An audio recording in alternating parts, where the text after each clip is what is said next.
From the East Texas Sports Network studios, powered by Texas Dairy Queen, a tradition of excellence, the ETSN podcast, where Clint Buckley and Mike Graham offer their, well, they just talk.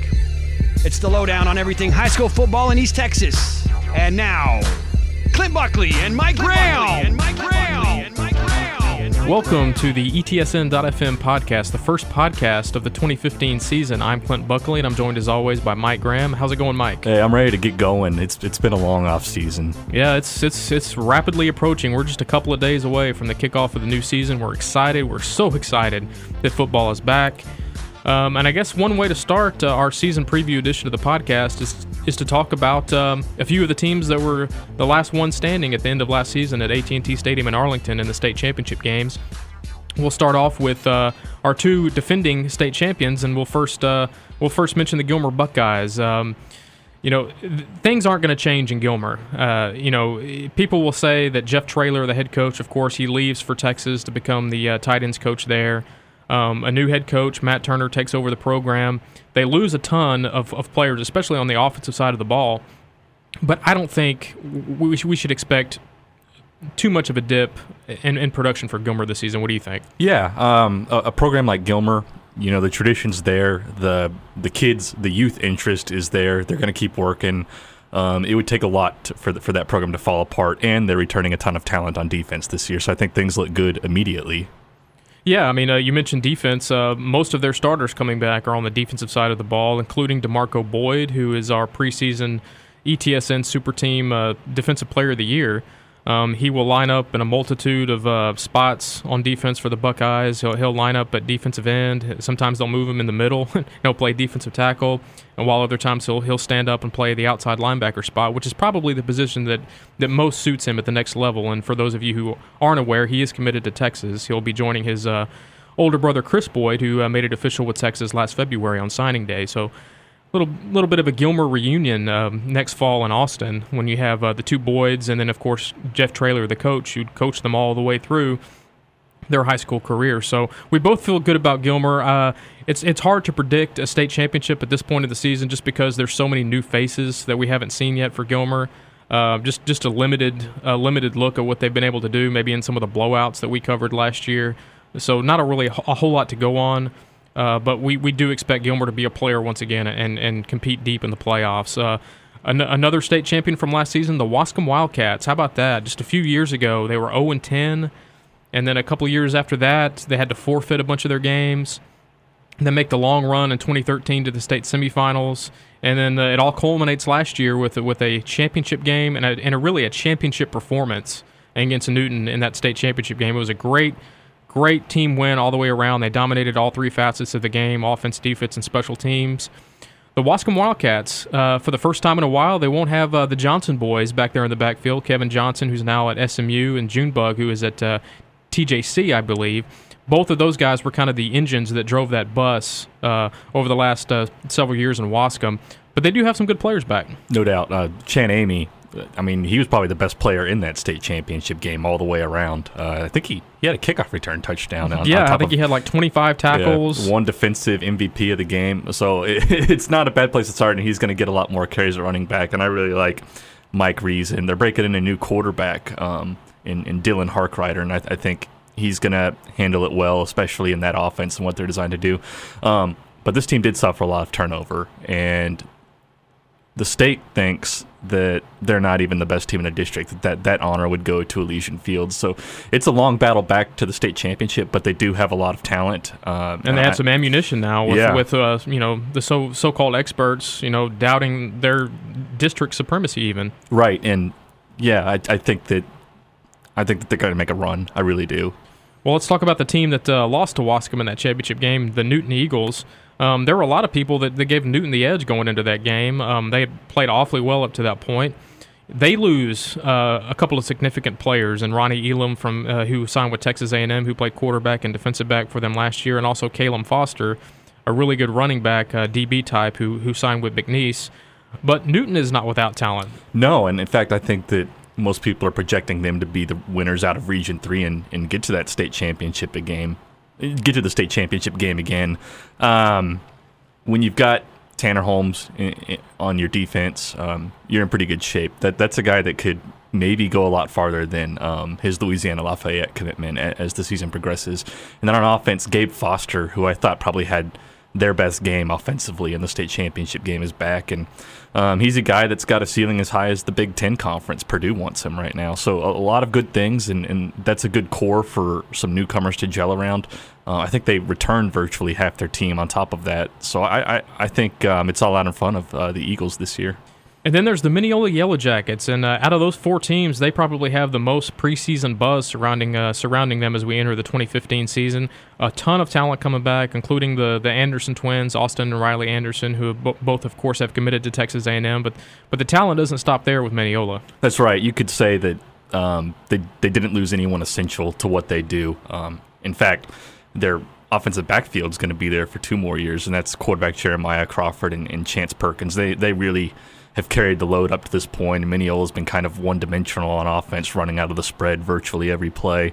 But it's easy to do that when you've got the Anderson twins out there and the tackles, and I believe that they're bringing back 4 or 5 total offensive linemen. The big question for them is their defensive front, because they had 2 great players, well, 3 actually, when you think about it. You've got Trevor Keener, Juan Vargas, and Casey Gilbert were all parts of that front, and they're gone. The good thing is that the majority of Mineola's secondary was sophomores, and they're back, and then they moved one of their safeties down to linebacker to fill the void, and then they're really high on sophomore Michael Drennan in the middle of that defense. So they think that they've got a front that can be competitive in comparison to what they had last year. So things are looking good for them. So all 4 of those teams we expect to make another run, at least deep in the playoffs. I'm not sure yet. We'll have to see them, I guess, obviously, on the field first before we can make any serious projections about a state championship game appearance. But those 4 look like they're going to be in pretty good shape. Now, as far as the district races go this year, there are a couple that stand out to me, and we'll talk about both of them here. And we'll start with District 16 5A. Last year, it proved to be one of the most competitive, if not the most competitive, 5A district in the state of Texas last year. When you talk about Ennis, who won the district, they win the 5A Division II state championship game. John Tyler finishes second. They go to the semifinals. And then, of course, you got, a long-time perennial power Lufkin that's in the mix as well, with a few other teams that are, probably would be legitimate playoff contenders and maybe even district title contenders if they were in a different league. What is your initial impression of what 16 5A is going to look like this year? Well, I think it's great. I think you've got 5 playoff teams automatically qualifying for 4 spots, and the big question marks in this district are Lindale and Corsicana. Didn't have very good years last year, but they returned a lot, and both those programs are making noise that they're going to be competitive in this league. We'll see. Right now, I think that Nacogdoches and White House are probably the front runners for that final spot. And last year, White House blew a 19-point lead to let Nacogdoches in. So I think there's going to be a lot of emotion coming out when those 2 teams meet on October 30th, and that's where I'd say you're going to get your 3rd/4th place finisher riding alongside Lufkin. Yeah, I agree, and again, I think the district championship will come down to Ennis and John Tyler like it did last year. Each team loses several significant impact players off of last year's teams, but those 2 programs are 2 of the most consistent year in and year out programs in all of Texas. And so you don't figure that either one is going to have a significant downturn as far as season win totals. Right, just like Gilmer, a lot of tradition, a lot of youth interest. They're not hurting for numbers, and they've got good coaching, and the kids that are on that varsity roster have been shown the ropes by some supreme athletes. And then we'll shift our focus to 9 4A Division I. You want to talk about tradition-rich, state championships, long playoff runs, legendary coaches.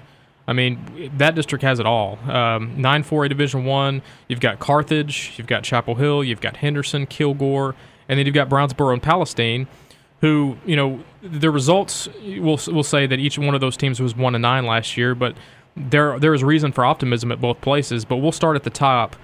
Carthage, they've won 4 state championships and I believe 7 years now under head coach Scott Surratt.